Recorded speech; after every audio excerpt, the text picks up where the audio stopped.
3 actually already after that game earlier today from OCE. Yamato, I have a lot of praise for the Brazil lineup. You did want to touch on some of the issues maybe for them and the other squad as well. So like Brazil, what they got going on for them is the early game. Revolta and Loop, it shows that they're playing in the same team together because they are controlling the early game very, very well. BRTT as well, dominating every lane. But the problem with the Brazil lineup comes later in the game. They keep getting caught. They're not showing respect towards the enemy. But on the other side of the coin, we have Oceania, and their biggest issue, before we can look at anything else, has to be drafting. It's just not working. The Kog'Maw as well, I mean, I want to draw attention. It's been picked twice. It seems to be somewhat working at some points, but it's an odd one, and I just don't really understand why they don't move towards something that Radier has always been comfortable on. He has played the Kog'Maw in the past, but there's so many strong picks on this patch. And it's like also they let through the Mundo once. It's like Kog'Maw is the type of champion, oh, maybe it looks good, but you're supposed to win the war, not just a few battles in the game. Yeah. That is very true. And, you know, the Kog'Maw not only has been underwhelming for OC, but the same decision-making. And honestly, for both teams, when you look at it, it's weird decisions that you tend not to see too much out of high-level players when they're playing just at the top of their game. It's things like walking through nearly unwarded areas and just getting caught. One person dies, slows the whole pace of the game down, and suddenly you find yourself extending the game by a couple of minutes. Yeah, and it's really similar in Carbon's play as well. I mean, you could see the desperation in his Lee Sin, of course, skipping the auto attack just to try and boot the AD carry White Lotus in the head towards the end of their last game, just trying to get anything on the scoreboard. It's just not looking like controlled play, and that is something that Carbon's actually been known for in the past, is the fact that he can control a game, he can move around, he can aid his teammates when needed, but this sort of cerebral play that they're known for is just not there at the moment. No, and it is there for the Brazil squad. Let's take a look at their lineup, as it will be the first time we see them today, at least. Lep Revolta, Kamikaze, BRTT, and Loop. Well, we got to look at Kami in that mid lane. He played Control Mages, Azir yesterday, and Victor, and he is up against Choo-Choo's, who was also someone that we absolutely had an eye on the OCE lineup, but also hasn't performed. What do you identify as the biggest issues? Well, you look at Kami, right? And he built the Dark Seal on Azir. He had to sell it eventually, but it's a lot of overconfidence there. Whereas you look over the other side, Choo-Choo's, he's trying to go back to comfort. He's picked up the likes of the Yasuo, trying to go back to his sort of assassin roots, but we really saw him perform very well on the rise. I think that he needs to understand what he's good at the moment. He spoke about the fact that, you know, he's gone away from the assassin playstyle. He's gone more towards control mages. And I'm looking forward to seeing Choo-Choo's really sort of go to what he's good at the moment and try and play around that, as opposed to sort of trying to fit back to what used to be his comfort. What he wasn't so good at, though, was Twisted Fate. I really did not like that coming from the middle lane, but not only do I feel like that is a mismatched matchup with Kami against Choo-Choo's, the jungle matchup as well you have to look at. Carbon against Revolta. I feel like Carbon's going to get eaten alive in this jungle matchup, unless there's somehow a lot of bans on the early game focused junglers and somehow the Brazilian team don't get the jungle lead. I think that's a very heavily one-sided affair. It's like if Revolta, if the OPL lineup go in with the same idea, the Lee Sin into Elise, he's gonna, as you said, get eaten alive by this vicious spider. And then the question that I want to pose, it's like we've seen Loop on Bard 2 times, and I feel like Bard is the perfect champion for this particular patch because it's all about the lane phase and it's all about the roaming. It doesn't really matter how you scale as a support, but the fact that he's so good on Bard, his scaling actually is super good as well because his ultimates are always on point. Not to mention the fact that he can just roam around the map and smack people in the face and to get that slow, get the stun as well. I mean, he's a ridiculous champion. But I do like the fact that you mentioned the supports, because to help Carbon out, and Ejim's been on a team with Carbon before, Ejim needs to be roaming around the map. He can grab that early level 2, try and get around there, get amongst it, maybe get into the mid lane and help Choo-Choo's out, and then hopefully they can snowball something from there. It doesn't need to be all Carbon in the early game trying to get things to happen. Well, let's take a look at that lineup for the OCE in the game. Ryu, Carbon, Choo-Choo's, Radier, and Ejim. As you mentioned, Ejim, we talked about a lot of those members already in the mid lane, and then Radier. If Ejim is off roaming too much, though, and helping out too much, it seems like Radier still needs help, or do you identify it past the laning phase into the positional errors we've seen from him in the past? Well, maybe just don't be Kog'Maw. Is it that really simple? is that simple? It is.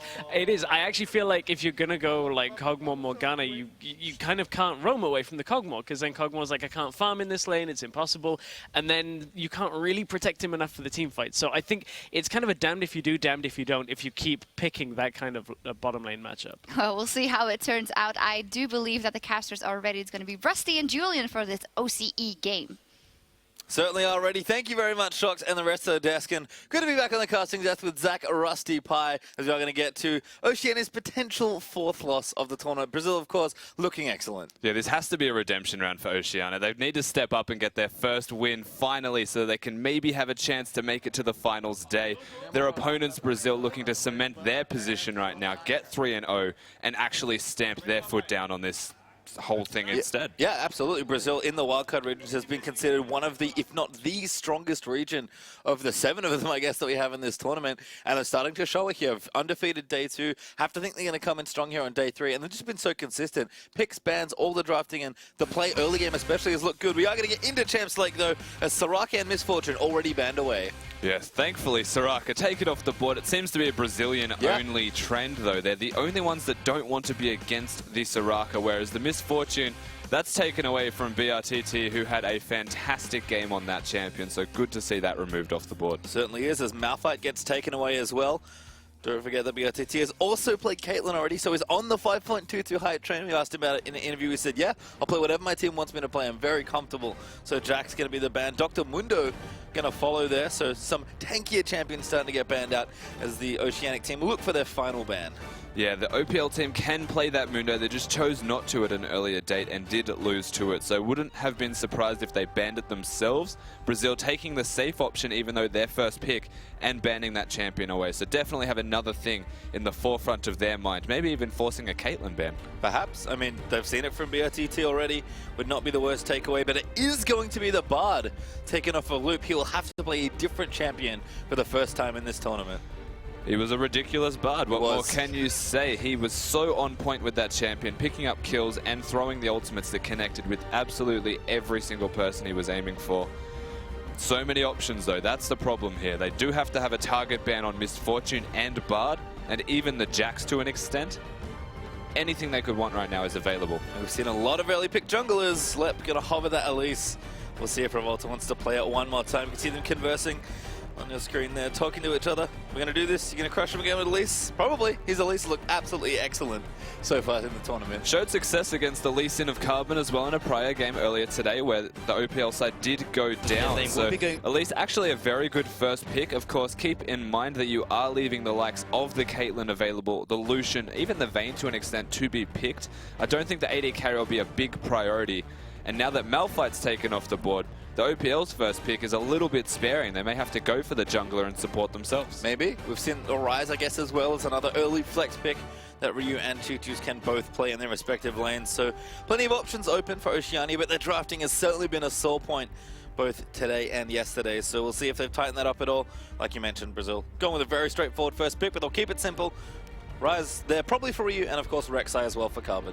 You'd say probably for Ryu. We do know that Chuchus has a very capable Rise in his hands. We'll see what the Brazilian side do actually want to play into it, which will affect what role they want to place that in. So it's actually one of the better flex picks out of every champion in the game at the moment because it is so strong in both roles. Yeah, it's one of those things where I believe Ryu is such a well-known Rise player that Chuchus started playing it, practice for the event, just in case he had to as well. So really cool stuff there from the Oceanic side as Brazil now look for their second and third picks in Revolta.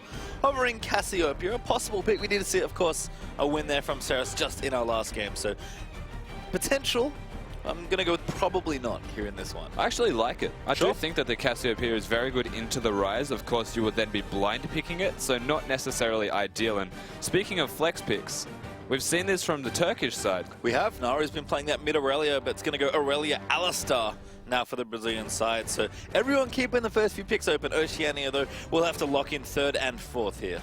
Yeah, definitely an interesting draft decision has to be made here from this OPL side. They are last pick, so they're probably going to flex that middle / top lane and get a counter pick in one of their 2 solos, which means they do have to go for their bottom lane here. The Kalista is definitely an option. I would prefer to see Radar on someone like Vayne more so, though. Kench is open as well, don't forget, so it's definitely another champion we've seen banned, but getting through a little bit more is going to be Kalista Thresh, so feels very comfortable for the Oceanic bottom lane. Actually this entire draft is just the epitome of comfort for the OPL side. We thought last game was comfortable, this is even more so. So it's nice to see them reverting to something that works for them. The question is, last time they went to comfort, it didn't actually work for them. No, it feels like this does fit a bit better into the metagame that we have been seeing in the Wildcard tournament on this particular patch, but we'll see exactly when they round out their composition how that's going to work, as right now BRTT actually hovering Graves, so potential pick from him. Again, we've seen 2 different AD carries already. One of them has been banned here in the Misfortune, so he's got plenty open to him. It wouldn't be very easy to play Graves into Kalista. No. I wouldn't advise it. Of course, BRTT, a fantastic AD carry player, seems to be so on point with the new patch champions. Wouldn't be a big, overwhelming surprise if he did, though I would prefer the ice skating champion of Lucian. Yeah, Lucian's look pretty good on this patch. And we are going to have a Lucian Twisted Fate actually going to round things out, which is a relatively safe blind pick champion, although Choo-Choo's, especially on more of his traditional assassins, might quite like this matchup. We'll see what he wants to go for, assuming that Ryze is top lane. Yeah, the Ryze, assumedly top lane, it is into an Aurelia, which isn't all that great, but you're ranged into a melee champion, you have a slight advantage. Very difficult to work around the stun, though, that they would have on LEP, and he is an Aurelia player. Yep, certainly basically is. wicked, as he has said himself. So this team comp that we're looking at of the Brazilian team, mind you, is very, very good at skirmishing and killing anybody. The Twisted Fate can go in other lanes. Elise, very good in a 2v2 with any of the targets that are on her team. They've got targeted stuns. Certainly seen Kami's Twisted Fate to work in Worlds, I believe, as well. So plenty of history there for the team as Brazil have finished their lineup. 12 seconds left now for Oceania to decide how do they want to round out this team comp. And honestly, where's this Ryze going? They may leave it for you in the top lane. It was one of his big picks when he started doing very well in the OPL. And it is going to be top because Choo-Choo's is going on Kassadin. Yeah, Kassadin into the Twisted Fate. It does nullify a lot of the Twisted Fate's damage that can come out of Kami early. It actually possesses a lot of pressure that you can put into the lane eventually, especially at level 6. The hard part is, if Choo-Choo's commits to that Ignite that he's currently hovering, he won't be able to keep up with the roam that Kami can put down. That's true. I almost expect a teleport here for double TP. Kami actually currently has his selected as well. Even though it did get a couple nerfs here, it's still, for a lot of these laning style mages that want to ramp up, and especially someone like Twisted Fate, seems to be, you know, still a thing that champions want to go to. Yeah, added a bit of extra troll as well. You can go to minions instead of turrets just to really annoy people. Of course, a little bit dangerous in particular lanes. The Kassadin, not so much. So you're actually quite capable of going for a teleport on Twisted Fate. You don't generally win your lane too hard. In fact, you sit back most of the time and just last hit. Find advantages through your passive, which gives you that extra gold. Get your items, come back into the lane with teleport, and then use your ultimate elsewhere because you have that advantage. Yep. Certainly will, and Kami, if you can start running a Mark and Snowball some of these lanes, let alone all of them potentially, could cause a lot of problems for Oceania. We've already seen that some of their cohesion's been tested quite thoroughly here, and this team comp, especially against this team, is certainly going to test them, Rusty. That is exactly right. It's good to see Choo-Choo's on an assassin player as well now. He's gone to the Yasuo, he's now playing that Kassadin, so starting to come back to the old Choo-Choo style that we all know and love. We'll see how he goes into this Kami Twisted Fate though, and the rest of that side, which I have to say is very strong, especially once they hit that mid-game skirmish point. Really is, and I think I agree on the comfort point. They've kind of reverted back, so it is comfortable, but it does, again, fit a bit better than some of the last team comps that had the Cogmore, but it was always going to be tough to play the Brazilian All-Star team. They're favorites in the tournament for a good reason, especially after undefeated day one, but let's let the players do the talking. They're onto the rift now for our 4th 5v5, I believe, of the day, as Brazil takes on Team Oceania, who are going to stay undefeated in Oceania, hoping that they don't stay defeated. If ever there was a time to win a game, it would be right now, OPL. Please keep it together. But the Brazilian side, they do not look like slowing down. Kami in that middle lane is someone that I'm going to continue to touch on just because of how mechanically intensive he was, especially in that Azir game, destroying everyone in his sights. Yep, and that's pretty much what the Brazilian team have been doing, especially early on, as we do see them kind of all fan out. Lep going to poke his head into that brush on the top side. Kami just keeping vision around the center of the map. Looking down quickly, see Choo-Choo's there on your screen. He's got a corrupting potion, so no crystalline flask anymore. Kind of fits the build there for Kassadin. Yeah, interesting to see what mastery Choo-Choo's may have gone for here. He loves the Thundering Mastery. Yeah, Thunderlords. But going for the Corrupting Potion generally implies the Deathfire's Touch, which gives you that extra damage over time, some scaling as well, and it's actually very good. It's like a better version of Flask, essentially, if you want to trade with people now for that mid lane Kassadin, as the regular Kassadin before this patch was always Flask anyway. Yep, certainly was. Particularly against Mr. Fate, as we will see Carbon start out on the Grom. Bit of help there from Raider, and Ejim absolutely massacres the poor jungle camp. But you can see pretty much mirrored there on the bottom, except starting on the bottom side instead. Revolta going over to the Krugs. Chuchus and Kami will face off here in the mid lane. You can see Chuchus trying to stay as far forward as he can. Kami just going to do Twisted Fate things. Clear the wave, throw cards, eventually hit 6 and go gank somebody. Exactly right. That's what he's going to be looking to do. It's more so, the onus is on the junglers right now to try and make things happen, as this bottom lane is just going to be perpetually aggressive because they are level 1. Yeah, this is a great thing to point out, I guess, is that Callisto's not only comfort picks here for Radiant and Ejim, but a very dominant lane for a long time this year were these two champions. Yeah, absolutely right. Of course, the pressure comes back. We mentioned level 1. Once level 2 connects, Loop does have some presence in that lane with the headbutt and the pulverize, especially with his flash up ready to go. The fact that this OPL side are pushing in, it's not remaining neutral, is the massive danger. They're going straight in as well. You could see how aggressive Ejim moved forward as soon as they hit that level 2. Shouldn't be too far off here for the CBLOL side, as they are going to get level 2 relatively quickly. Allstar, seen a lot of Allstar in this tournament actually. Just feels like he's relatively safe, but definitely more about the roaming and the team fighting. Well, this is one of those things with the new patch. The Malphite in that top lane is just such a big pain in the bum because he is super tanky. Allstar is one of those champions that can be super tanky and stay in that support role. As Ryu. Yeah, big gank here. Revolta eats the stun. Snare does land here, but this should be first blood. Good flash there from Ryu. Might just be enough to get away. Almost Carbon now going to turn around. Passive going to go in. Shield Frost. First blood to Oceania. Carbon picks it up. Now Revolta going to look in. Gets himself knocked up as Carbon he's alive. looking for someone. Ryu gets stunned off the end. Carbon in trouble down the bottom. The Spiderling's going to take out the Rising. Carbon, if that red buff ticks, Carbon's going to flash for it. They'll take it and he'll get the doubles. It's a double kill right there for Revolta, and this is exactly what you do not want to happen when you're playing against the Brazilian side. He's the one who carries the game away and gets super fed in early game, and that is just accelerated even more so. Bot lane, they're going to have another trade as well. Going straight in, Exhaust down onto Rady. They want the 2v2 all in. They'll back away now as the heals do come out. But BRTT and Loop starting to fight back as well. So Revolta just gangster mid lane, clean as you like. 3 kills in 4 minutes. Kami not even having the flash, and Chuchu's dying with his available is a big mistake from this OPL side once again. This is not the way you want to start a game at all. I feel like a few times in this tournament now, as we do have a pause, we've seen Carbon make a great play early on, and then perhaps extend a little bit too far and just overreach, or honestly, just be outmaneuvered by, in this case, a jungler and a mid laner. That's tough for Carbon. Yeah, so that was actually great. Ryu had 4 out of the 5 stacks on his passive. He was ready to go and turn it back around the second Carbon got there. They did that as effectively as possible, but Kami had that teleport. It's something that we said was always going to be a big threat. Chuchu's opting into the Ignite for some power in lane.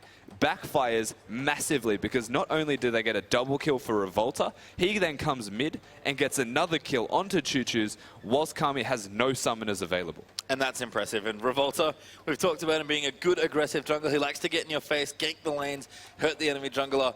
Pretty much did all 3 of those just in the opening minutes of this game. So on Elise especially, a big champion for him. Revolta is on form already, and that's a scary thought for an Oceanic team that is desperate for a win at this point in the tournament. Yeah, the pressure from here, from this exact moment, is only going to continue because Carbon, he's so far behind already. 3-0 Revolta. He's going to be invading constantly. Yeah, certainly is, and he was going to do that already, to be fair. As we pop back into the game, Kami level 5 now.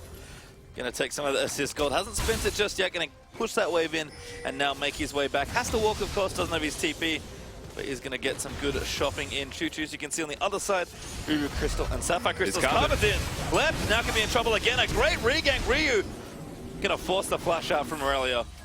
No summoners available one more time. Ryu did use that one, whereas Lep had his available. So this summoner advantage is just paying dividends for this CBLOL side. It's becoming ridiculous. And we were touching on the items, by the way, and how aggressive Revolta was going to be. Well, they're yellow boots. Yep, very yellow boots of mobility for maximum lane ganking. And look, he's already back in the top lane. Left goes for the stun. They want it. They'll land it. Revolta going to move back in. Huge damage. Revolta gets a 4th kill. Revolta is quite literally revolting at the moment. That's just crazy talk. 4-0 at least. He always takes the kills. That's the one thing you'll note about this jungler. He ensures that he's the one that gets them. That burst was obscene, to be fair. Choo-Choo's good flash. Loop with a nice wraparound gank. There's Kami's actually fishing for a stun. Gets a creep there instead. And you can see the pressure on the bottom end start to fall away a bit. Already the Brazilians are up 4-1 in this game. And 1,000 gold. Yeah. At this stage, 5 minutes in, with no towers even being threatened to be taken, standard laning, to have a lead of that much, they're still going. Yeah, Carmen's back in and Kami 6. He's already dead. The Destiny doesn't even complete. Doesn't get an assist, to his credit. But it's going from bad to worse here in the top lane. Take what you can, right? I mean, didn't get an assist on the Twisted Fate. Carbon, things could have been worse. Revolta's still here, going again. Stun land. Chain there from the Cocoon. Ryu's dead. Lep gets the kill this time. That's so gross. This is rough. Yeah, this is really the single roughest game that you'll ever have to endure if you are a fan of the OPL right now. 5-0. They've got a kill as well on Lep. Of all people, going monstrous, hitting stuns, staying at the right amount of health to actually connect with those stuns, allow Elise to hit the Cocoons. Look at it again, by the way. Ejim and Radiant now trying to get some back, but Loop and BRTT will just take their hits and run after. Is the CS lead here in the bottom side, so Radiant looking okay, about 10 CS ahead of BRTT on the Lucian, but it's going to need a lot more CS lead to make up for this current gold deficit. And this is the problem with picking Ryze this early in a draft phase, is they can pick whatever they want into you. Aurelia is ridiculous at the moment. She can connect with the stuns, and they've already got the early pressure jungler of not only Revolta, but Revolta on Elise. And this is why it's actually horrible, because you have to go tier first. If you can pressure that lane, out 2v2 them with a champion, you just pick the top lane that'll win, you're going to be fine. And this is exactly what we've been seeing. Yep, Carbon tried. He went top lane, got the first blood, and got that gank off. But Revolta just able to gank better on a champion like Elise. So Struggle Street certainly is the gold lead, starting to creep up towards 2,000 gold. Revolta's bottom lane now has been spotted though, and will pull Radiant away with that Dark Passage as Ejim saves his AD carry. Ejim and Radiant are doing what they can. That is one thing you can take from this. They've been doing well in this bottom lane, but all it takes is Revolta to be in the general area, and they have to respect that. And this is now going to snowball the bottom lane further if Revolta wants to focus that lane. He basically has free reign of the entirety of the map. He can go where he wants because they're all winning. Yep, and Lep is going to get snared up here. Ryu certainly knows his way around Riot as a champion.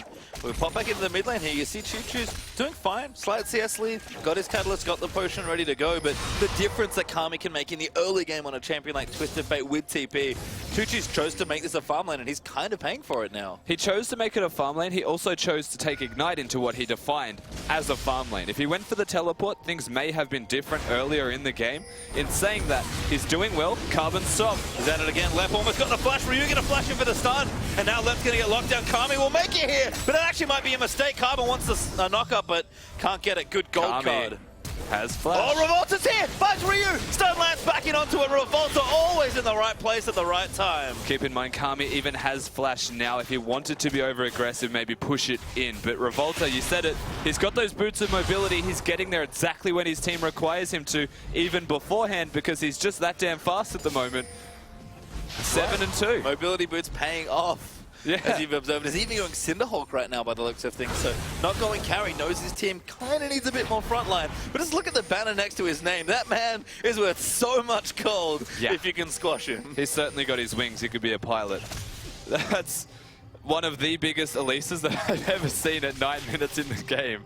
Like, the fact that he can build tank and still outdamage anyone on the map indicates how far ahead he is. In saying that, I wouldn't be surprised if he continues the tank trend with like a dead man's plate next. And because he's so far ahead in levels as a jungler and just so far ahead in pressure on the map, his laners are now ahead, that he will still carry this game through 100%. Yep, 7-2 now, looking for the camp again. They're going for the dive left. It's going to land the stun. Cocoon comes in, Loops here as well. And this kill's going to go to Revolta once again.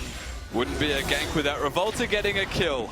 Even the Allstar is in this top lane right now. If ever there was a moment that someone could be tilted off the face of the earth, it's probably going to be this top lane for the OPL side. And it's honestly a good player to pick on as well. I don't know, how the CBLOL side could know that, as we are going to have another gank. Choo-Choo's will riff walk his way out. Kami needs to stun, he needs to keep moving forward. No, it's not there. Gonna land it back in. Huge CC chain, but it might not be enough. Carbon now coming in, and Choo-Choo's does get away. The Cocoon actually missed because the headbutt pulverize knocked him just out of the range, but Carbon's not done. He's going straight What? in, gets Kami as Loop pops his ulti. Jim here with the hook. Now Raider in as well. They've gone for the roam, and Loop's gonna die.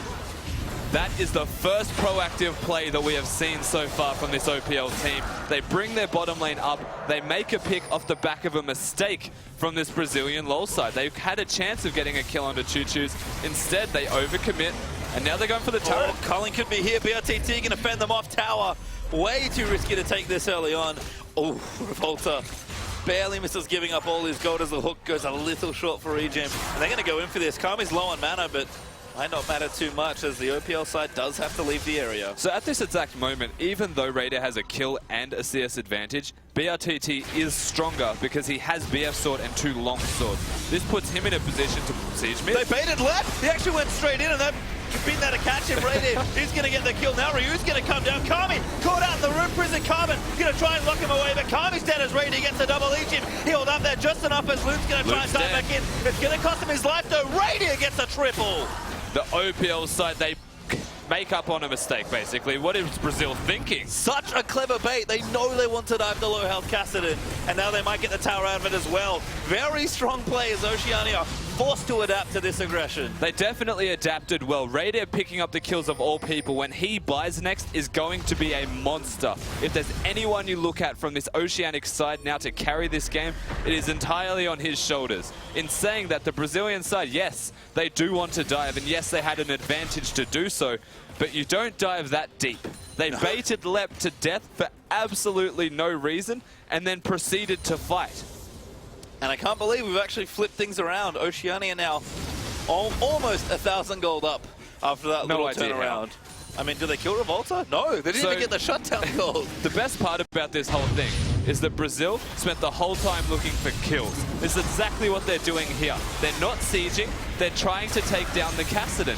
Big mistake, because immediately Kami teleports for no reason to a minion under the turret, should have been cancelled and disengaged. They've got the Ryze who locks him up. Loop didn't even have his ultimate. He's the next to follow.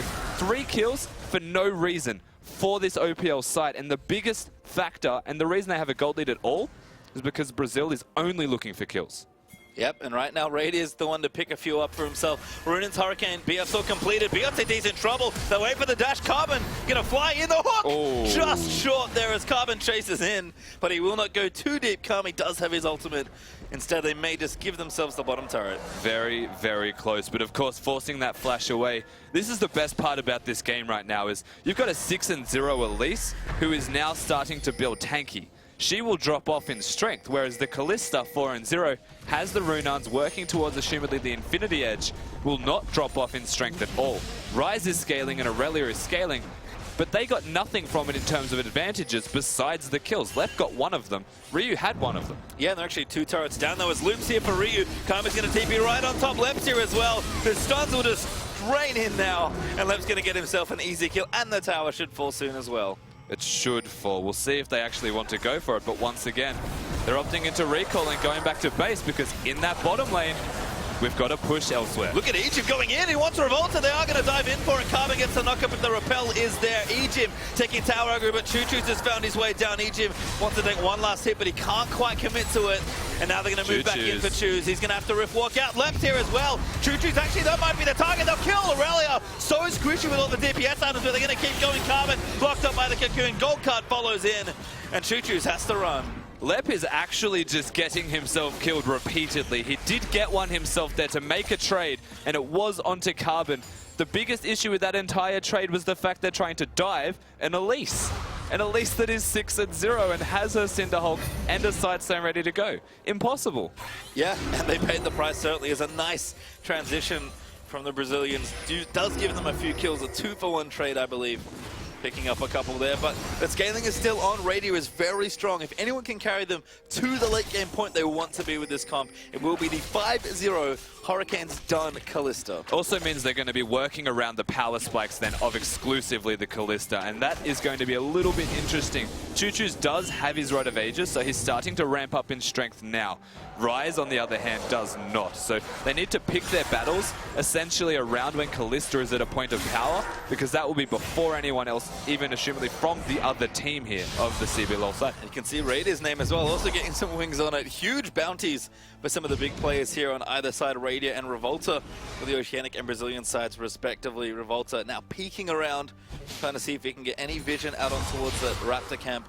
The Choo-Choo's scaling up, got that rower going. Ryu going back as well, might have his, does indeed. We've got the tier coming up as well. Feels like this is the first point where it's like, okay, Oceania, I see what your team's trying to do. Here's your jumping off point. Exactly right. They've got options now, and the option even involves waiting, because the Rod of Ages is still going to be stacking. It's a point of power, but it's a very efficient point of power. Whoa! But instead, straight in onto Kami. He's trying to get out. No, gets played out of the Destiny. And that's going to be a 3-man gank and a kill for Choo-Choo's. and time to perfection, a proactive play at the point of power in their items. Ryu has that teleport available. Lep does not. They're now sieging down that middle lane, and Revolt is only here by himself for the moment. Top lane tower still up as well. Choo-Choo's off to the side. Might be trying to get away. I think they are going to commit to this tower. Ryu is down. He is walked actually as they're looking for the hook. Does not find it, but Choose might have found Loop. He's forced to pop the ulti. Lantern's there. It will be Ryu that takes it, but no tower there for the Oceanic side.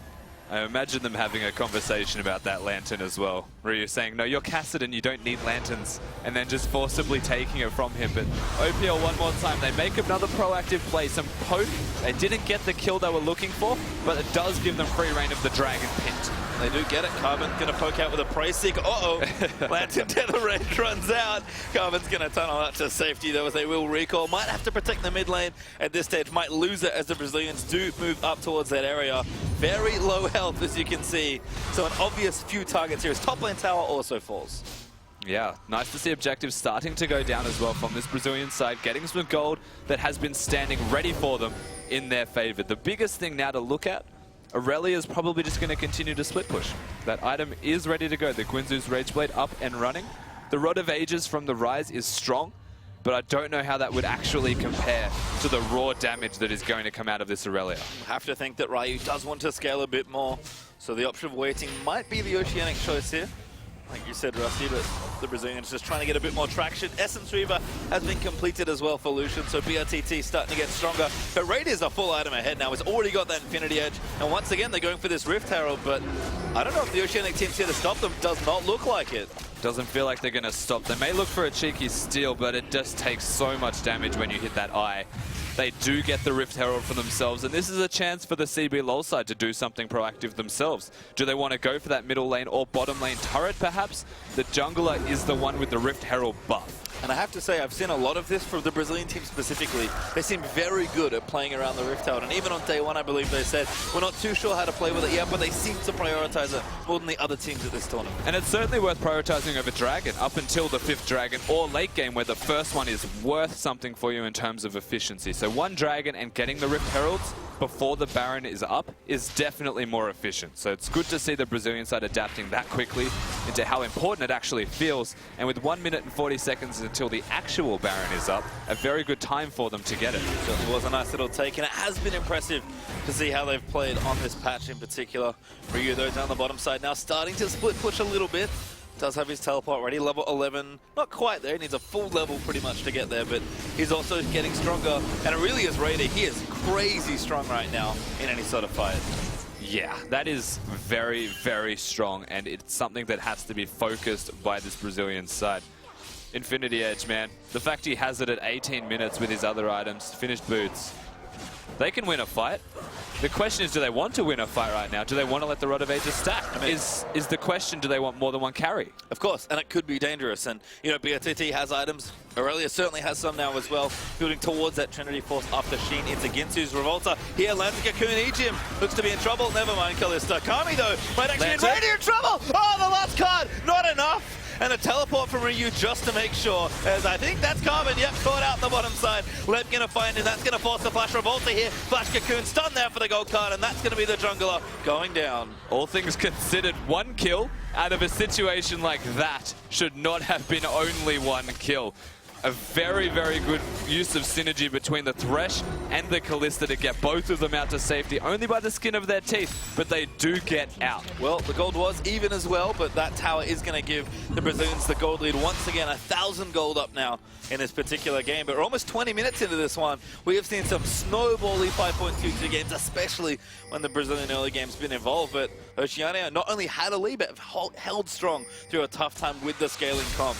The storyline's there, Rusty. You can see how they can do it. It's just a question of, can they? So they definitely have a scaling comp, but it's not to ride off the other side at all. Lep, one more time. Yep, kind of in the bottom lane, a little too far. Does Blade Surge away, but hits a hook, actually. And that's going to be Radier's 6th kill of the game. This seems to be the recurring issue of this Brazilian side, is they hit mid-game, and they always have a fantastic early game. But once they're ahead, even in the mid-game, even early game in this one, because it was that early when Revolta was huge, they just seem to flounder or not know exactly how to execute, or even the most efficient thing to execute on. And that's when they make the mistakes. Every side that they've played against comes back to an extent. We saw it with LATAM. And there's the, yeah, we did. And there's the topsy-turvy gold lead as OPL do reclaim it, but I agree with you. It's not like there's nothing here late game for the Brazilians. We have seen them play good team fights in a 50-minute game, I believe, to kick off the International Wildcard All-Stars. So not out of the realm of possibility. It's just funny to see both these teams maybe finally playing to both their strengths and weaknesses. Well, the biggest thing that they were always looking for, the CBLOL side, was that Bard engage. It could engage from such a far range that they could follow it up with the Elise, and that was actually the most common thing we saw from them, was Bard and then followed up by other things. The Allstar, much more reliant on having the flash available to do that, doesn't just pop the ultimate and turn people golden. Does actually have to be on top of their faces to pulverize them. So a lot more difficult to execute on, you would argue, for Loop here on this side. And we'll see if they can actually do so, as they are currently pressuring the heck out of Baron. Yeah, a bit of a Baron bait almost, as they have exclusive vision with that pink ward smack bang in the center of the pit. The Scuttler's up as well, so can get some unsweepable vision as well if they want to, but Oceanic team will move in, clear out some wards where they can.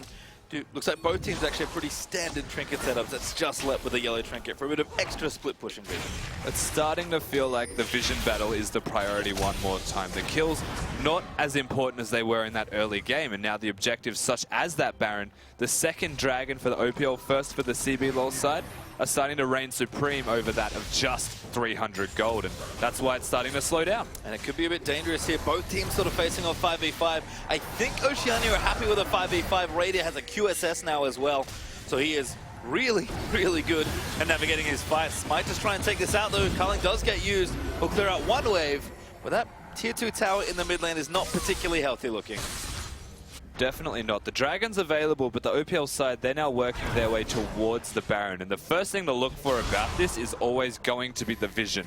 They have a lot of vision, not to say that it's necessarily in an offensive position, whereas the Brazilian side, they barely have any vision, even in a neutral area. They're being controlled, and it's on them now. The onus is on this Brazilian side to actually push in and start to present some aggression. That's all good. I was going to say, funny you mentioned vision, because that pink ward that got freshly placed did not see the ward on the very edge of that brush, so we'll get cleaned out there by Loop. Dragon is back alive as well. You can see some blue pings actually moving down there as well. They'll clear out the vision that was here. Lep continuing to apply pressure. Ryu will clean it out with his ultimate nice and easily, but Brazil are going to pick up Dragon #1 for themselves. Yeah, Brazil going for that Dragon and immediately pinging the Baron.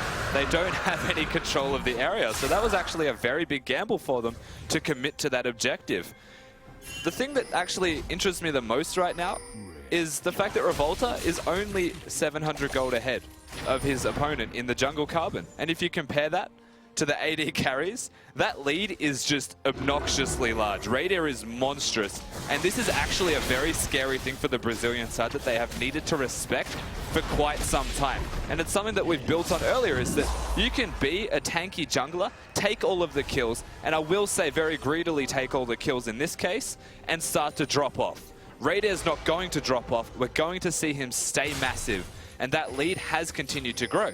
Revolta's has dropped off. It has, and you can see just how tentative the Brazilians are to fight, and OPL really want to fight. Yeah. That's for sure, given the fact that they know they have scaling and that Radier is so strong. He's almost at a third item now with that QSS also completed. Might be the Scimitar coming out as well. Pretty efficient option now as a kind of defensive lifesteal-esque item also. But you can see Baron might be the name of the game. Dragon's down for about 4 minutes more. And right now it's just those scaling still. Those two majors in the top and mid lanes. BRTT is very far forward here. BRTT, yeah, definitely a little bit out of position. Ejim's creeping his way in now. I don't know if they'll commit, though, as the vision is there to prevent him and give time to back off for BRTT. Cavalry arrived. Yep, gonna cleanse off that blue ward there, or smack it, I should say. Grumple reset there. Gets a bit impatient, runs back to his house. As Ryu, That's just waiting in the bottom lane. a very interesting Aurelia build. Yes. That was not the Trinity Force I was expecting. That is, in fact, an Iceborne Gauntlet. I can't give you an actual reason. Like, I understand why you would want to go for it. It gives a bit of extra armor. But there we go. Kami's here, though. That might be enough. Good flash from Ryu. And Carbon's actually down here as well. 2v2. They fancy it. Let's going to get knocked up here. Does get the stun off Kami with the goal cut. Oh, snare on the end's going to force the flash from Aurelia. And it looks like Cassidy's streaming down here as well. Kami needs some cards. Flash, Riftwalk, looks for the slow. Finds Kami. They want left. They'll get him in the top side. Ryu gets the first kill. Choo-Choo's. Oh, just misses the second. Ignite's good. Prayseek is not quite there. And Choose does claim it. And one more time, this comes down to the vision that the OPL team have got in place. There is nothing from Brazil in that area. And they have no right being that aggressive and trying to make picks with a Twisted Fate ultimate. They pay for it, and there's no way that the Brazilian side without Kami and Lep can commit to that Baron. So what can Oceania get, I suppose? They've been getting the kills, they've got the vision up, but no Baron yet. They've had a little bit of trouble knocking down some of the tier 2 turrets, despite being upper turret overall in the game. You can see they're starting to scale, they're getting stronger, they want to force fights, and the Brazilians who do not want to force head-on are trying to force these skirmishes that they're also losing. Well, I mean, if you're going to go for an Iceborne Gauntlet and try and head on a Rise, also a little bit of a mistake as well, because it gives you armor, whereas the Trinity Force would actually give you effective combat stats against that Rise. A little bit stickier as well to try and keep him down with the Phage and the Zeal. Sure, it has a slow on the Iceborne Gauntlet, but that doesn't really compare. You can see the items that he's going for, though, are very, very tank-oriented. He's looking for a Guinzu's Rageblade, one item damage carry. Well, probably going to start sticking with his team a bit more as BRTT might have to burn the ulti once again to try and save this turret. It's actually too late already. The Oceanic team will move in and claim their 5th turret of the game. That gold lead's starting to stretch a little bit more. 2,500 gold up so far, continuing to monopolize vision on this left-hand side of the map, right towards that Baron area. Definitely are. This is a game, honestly, if you think back to the early game, that the OPL side really had no right being in. They got absolutely destroyed, yet they pull it back so effectively. The bottom lane you have to give so much credit to is staying in this, and they're keeping the entire team in it right now. Radier, the exact carry that we expected from him in those first 3 games that they did go down in, is now showing up. And that's the thing. That was, I think, the biggest criticism over the last few days of Team Oceania has just been decision-making. They've made some good plays. They've shown some of their skill. Yes, they've also got outclassed in some lanes as well. So they're not, you know, top of the heap, certainly, like we might expect, honestly, the Brazilian team to be coming in.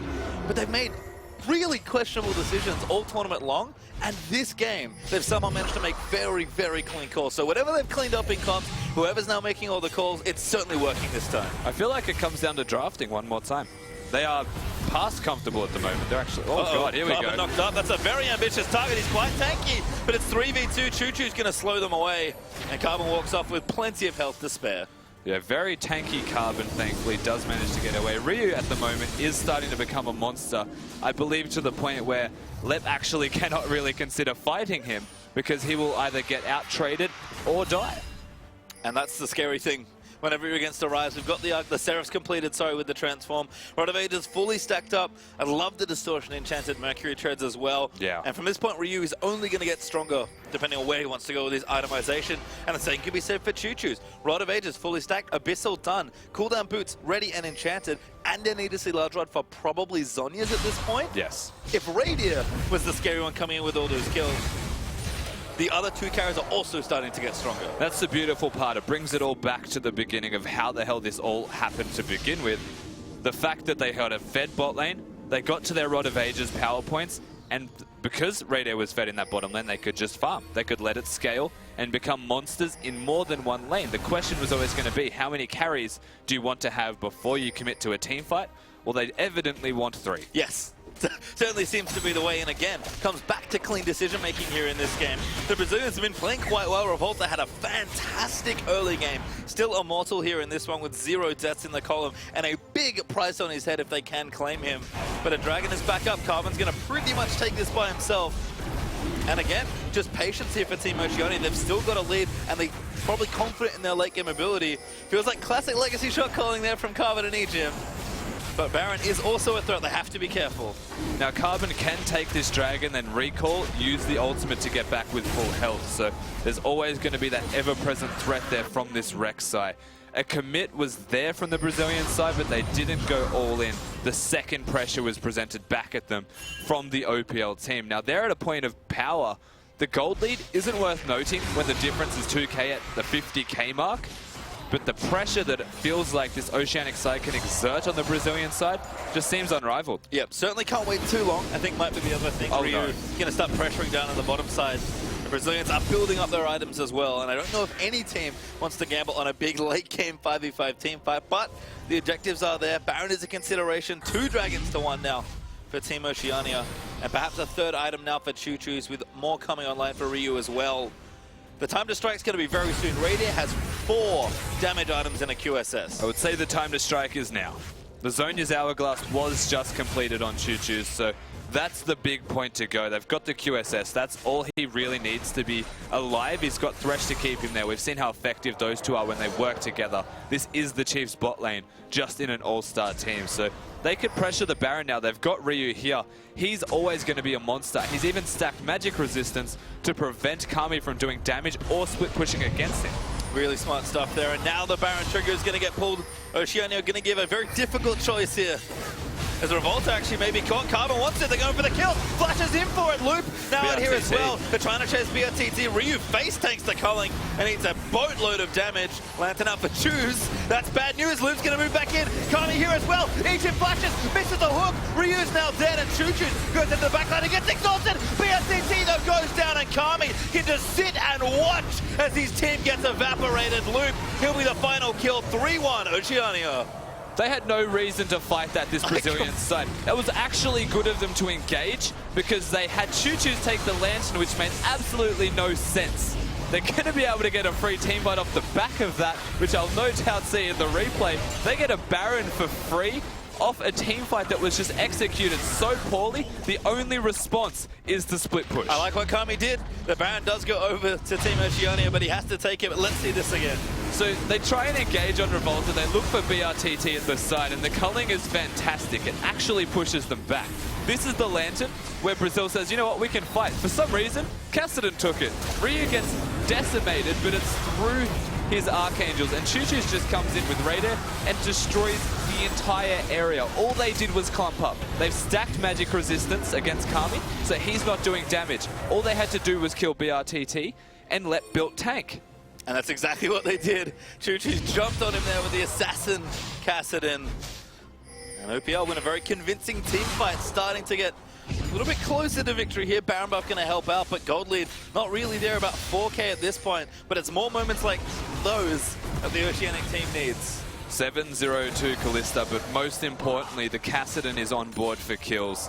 He was already big and is now starting to snowball out of control. The Baron's theirs. One more time, just look at the vision on the map. How more red can it actually be before this game ends? I mean, yeah, bunch of wards, 3 blue trinkets.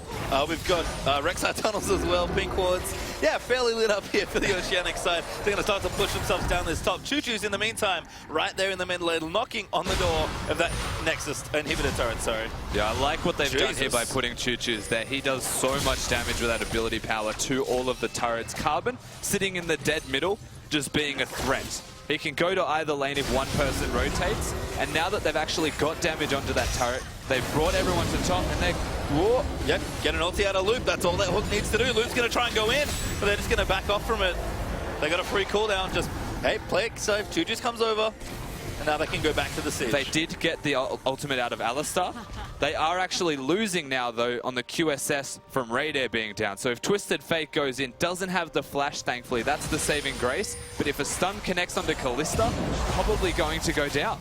And that's bad news. Radiant is a huge carry here in this game. They are going to try for it. Loop, huge knock-up. PSAT off to the side. Gets dropped down. Choo-Choo's takes him out as Radiant goes legendary. Kami crushed there as they keep going. And Choo-Choo's doing so much damage. Triple kill there in the end as that's a clean ace. And Egypt, just by the skin of his teeth, stays alive as they do a 5-for-0 trade. This OPL team should be able to even end the game from this one push. And that came out of a situation they should not have won. So a pretty rare smile from Rio on the player cam as well. And the fans will be smiling here around Melbourne as well, because this is going to be Team Oceania doing what they did last wildcard, upset the Brazilian side in very emphatic fashion. That's going to be the next that's falling as Team OCE. You can see them on your screen. Finally win a game. So well played from these guys, bringing it back from what you have to say was the jaws of defeat. They turned that around so well, and a very impressive performance from these guys gives themselves that first victory. I can't blame them for hugging it out. Fantastic work. And this is what we expected from them, honestly.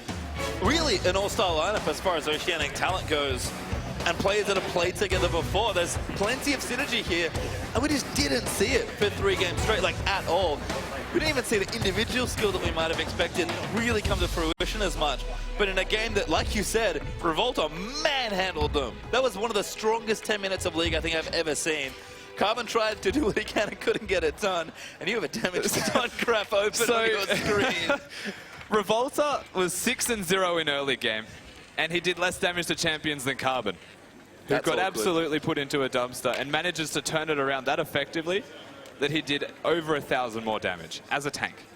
Impressive stuff, certainly, from all the players there. That was a team effort if we've ever seen one, because all of those lanes, especially top, were getting absolutely wrecked by Revolta. But Ryu's Rise held on. The Choo-Choo's Cassidy and more assassin style came in. And the bot lane that we expected to show up finally showed up. Exactly. The bottom lane won. It was the catalyst to all of the success in that game. And this is the OPL side that you're used to seeing. A small hiccup in the early game based off a teleport alone. It was such a small detail that became a very big advantage. But Brazil got overexcited and only looked for kills. From that exact moment, OPL realized they could actually just control the vision, control the objectives and the map.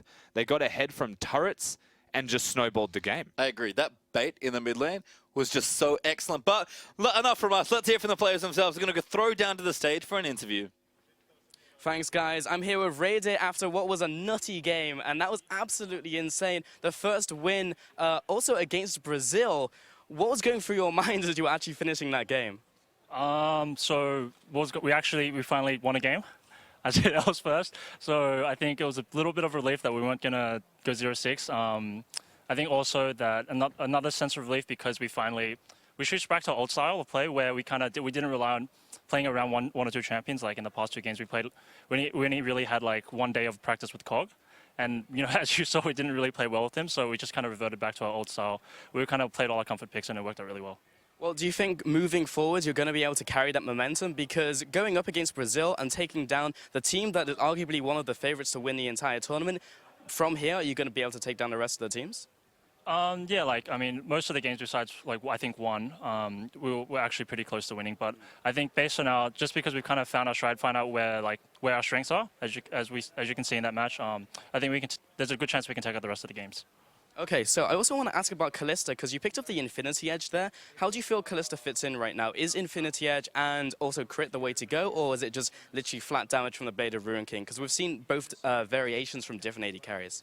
I think Infinity Edge Kalista definitely is a lot strong, really strong right now, just because you can crit with the Runons, and Runons does give attack speed and crit, which is actually a really good substitute for Phantom Dancer back before preseason, where getting IE and Phantom Dancer were really worked hand in hand together, and getting IE second really gives Kalista a huge 2-item power spike, which really kind of determines most of the games right now. So I think Kalista's in a really good spot just because she can buy those 2 items and synergize together really well. Would you mind expanding upon that a little? In a better spot compared to a lot of the AD carries, there's a lot of new AD carries coming in, like Misfortune. Where do you think Kalista stacks up when compared to some of the newer AD carries? I think Kalista does better in team fighting than a lot of AD carries. Just because with IE and Runons, your single target is also really strong, as well as your splash. and your ultimate just like gives a lot to team fight and utility. So, but in terms of like 4-item, 5-item power spikes, a lot of single target 80s will probably shine through to her just because she doesn't really have any single target steroids. Oh, awesome. Thank you very much for the knowledge bomb, and congratulations on the win. We're going to throw it over to the Ours desk to take a look at that game. Well, thank you very much, Pulse and Radiator. And well, choo-choos! The OCE hype train is back on the rails. What a game, taking out Brazil. Well, once again, I should say. Let's break down the game starting at the beginning, because you said it, Yamato. If that Elise comes out from Revolta, I fear for Carbon's life, and that is exactly what happened. We also have some B-roll to show all the cocoons that hit, but with that comes great responsibility, and that was a problem here for that lineup. I feel like people are very quick to jump to the judgment that Elise with kills is bad, but in reality, what was the issue for the Brazil lineup? Even though Elise is getting the gold, there are still advantages that are being given in that particular lane. In this particular case, we had the Ryze that was getting camped. LEP did nothing with this advantage. That was the big issue for me. Sure, the Elise is doing work, she's getting the kills, sure she doesn't scale like very well into the late game, but still, my big issue with this was that LEP did nothing with the XP advantage and the gold advantage that was given to him. No split pushing, and finally bought Iceborne Gauntlet. It makes me sick.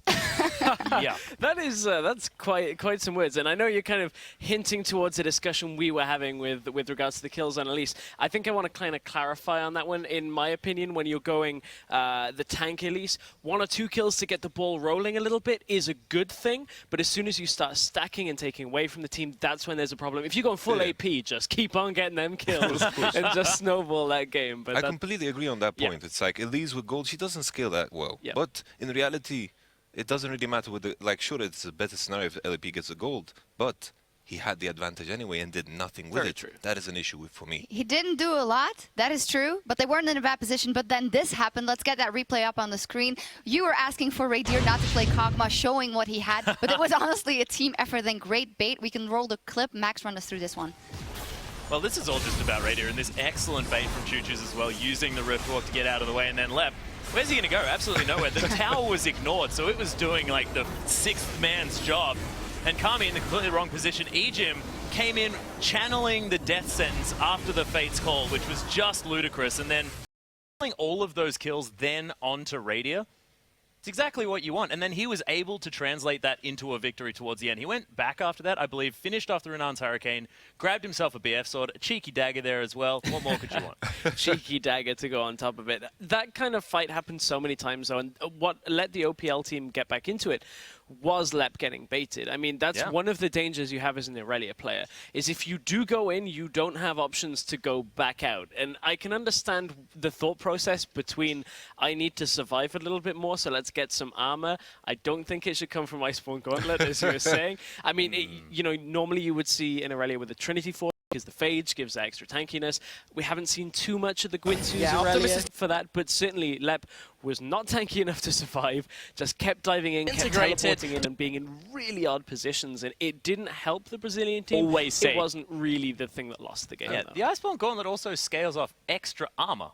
And then he went ahead and decided, oh, there's double AP, better build a heap of magic resist, and that's his only armor item. It just flat out doesn't work. It's like, on top of that, I love that replay because it highlighted what LEP was doing throughout the game, as you said, James. He was just running into the enemy team, dying for very, very bad reasons. But the one thing that I like the most about what OPL did in this particular game is the fact that they got rid of the ball and chain called the Champion Select. Finally, we got rid of the Kog'Maw and we see a different Oceanic team here. A little Void Puppy and Chain. Let's take a look at the one of the ending team fights. Of course, Radier had amassed a lot of gold at that point, and that gave him a lot of opportunities, because in this case, I think, again, we see that Brazil re-engages at a point that they shouldn't, and this is a problem we've seen throughout. James, you want to take this? You look at this one as we roll it on, and there's some good stacking crowd control that comes out from Loop towards the end of it, but this is the beginning. You can already see the CBLOL team just falling back because they can't really contend with the Ryze, with the Kassadin at this point. There's not enough magic resist. Loop, again, crowd control is landing. they should, in theory, be able to have the follow-up, but look at it, all on top of each other. This is where Kassadin is going to go absolutely insane. It's going to get a lot of splash damage on multiple people. Loop got another knockup, but it was only him that was there to survive. And it's also, at this point in the game, it's like, if you look at the Brazil composition, it's all about the early game and the snowballing through split pushing. They don't want to have 5v5 fights. If the game goes on too long, the OPL lineup with the double Road of Ages stacking up, the Rise and the Kassadin. When you think of these champions, you're thinking late game. And that was a late game team fight, and they got slaughtered. Yeah, and Rise, even though it was 1-5, didn't even really matter, because at that stage, he's already got his Seraphs, he's got his Rod of Ages, he's sitting pretty. I mean, he basically only needs 2 items anyway. He's doing so much damage as that machine gun mage. Well, did Choo-Choo's turn you back into a believer? Because when the Kassadin pick came out as last pick, you went, it's all over, boys. We're going home. Well, actually, I like Kassadin here just because Choo-Choo's has been moving back towards that control mage style, but Kassadin sort of plays in between sort of control mage and an assassin as well. You get to utilize both of his strengths, so I think Choo-Choo's really was able to make that one work. Plus, I mean, it still didn't go well in the early game. I mean, he hung around in that mid lane, got himself killed. He was, I believe, Revolta's 3rd kill in about 25 seconds, so that wasn't working. But once he got to the late game, he was the Choo-Choos that we know and love. He's able to get around. The Force Pulses were doing so much damage, and it was just Oceania chilling out. They managed to ward their lanes, and everything went okay. Yeah, they are back. 1 win on the board for the Oceania crew, and for Brazil, their first loss in the tournament. We'll see how that evolves later. We're going to take a quick break, but we'll be right back.